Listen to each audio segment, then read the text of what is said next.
बस से टकरा जाता है और उसकी तुरंत मृत्यु हो जाती है। ये सुनकर घर वालों का होश उड़ गया। एक झटके में पूरे घर की नींव हिल गई। ये कहानी एक छोटे से घर की है। एक ऐसा घर जिसमें हंसी की आवाजें गूंजती थीं। इस घर में रमेश का परिवार रहता था। रमेश, उसकी पत्नी सुनीता, 2 छोटे बच्चे और बूढ़ी माँ। बहुत बड़ा घर नहीं था, बस 2 कमरों की एक कच्ची सी जगह, लेकिन उसमें प्यार और अपनापन भरा था।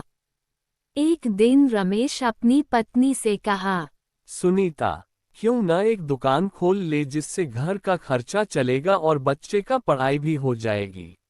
हाँ हाँ, सही बात है, आप दुकान खोल लो जिससे घर का खर्चा चलेगा, बच्चे का पढ़ाई का भी पैसा हो जाएगा। तभी रमेश गांव के शहर में एक छोटा सा फल की दुकान खोल लेता है। फल ले लो ताज़ा फल।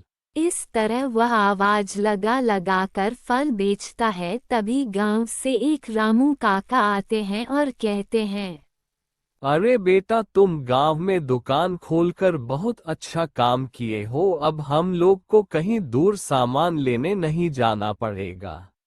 तभी रमेश बोलता है, क्या करे काका, पेट और घर का खर्चा चलाने के लिए कुछ न कुछ करना पड़ता है। बच्चों की पढ़ाई करना था, इसलिए मैं ये दुकान खोल दिया।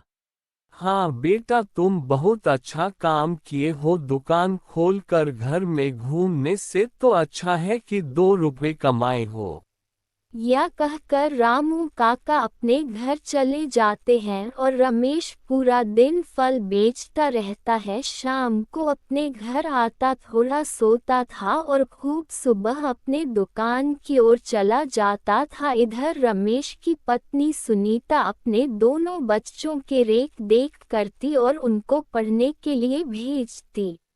अरे तुम लोग पढ़ने नहीं जाओगे, चलो खाना खाओ, पढ़ने जाओ। ये सुनकर दोनों बच्चे चले जाते हैं।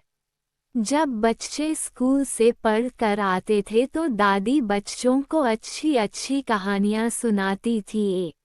अब रमेश की दुकान पर बिक्री ज्यादा होने लगी और आदमी दुकान पर ज्यादा आने लगे। भैया, 1 किलो सेब हमको दे दो।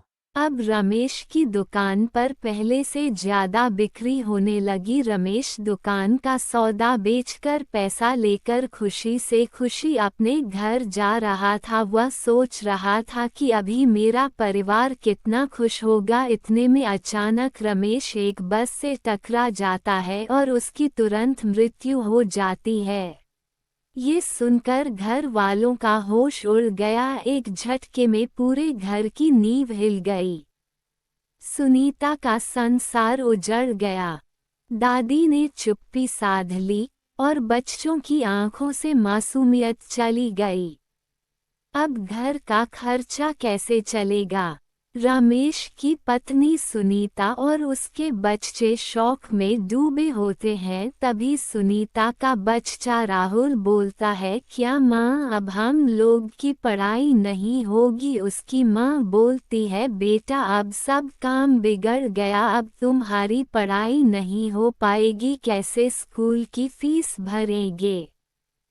अब रमेश की पत्नी सुनीता दूसरे के खेत में काम करने लगी। बहुत खराब हालात हो गई। उधर दादी के दिन पर दिन तबीयत खराब होती गई। घर में एक भी पैसा नहीं था दवाई कराने के लिए।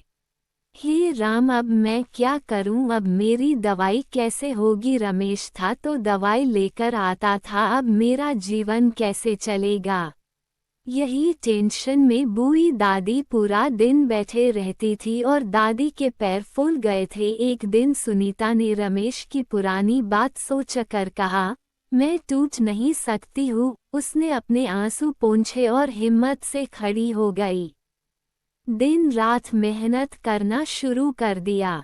काम करके जब घर वापस आती है तो अपने बेटे से बोलती है, बेटा तुम कल पढ़ने के लिए स्कूल जाओगे, फीस मैं स्कूल की भर दी है। ये सुनकर बेटा बोलता है, क्या माँ सच में फीस स्कूल की भर दी? अब मैं पढ़ने जाऊंगा। लड़का खुश हो जाता है।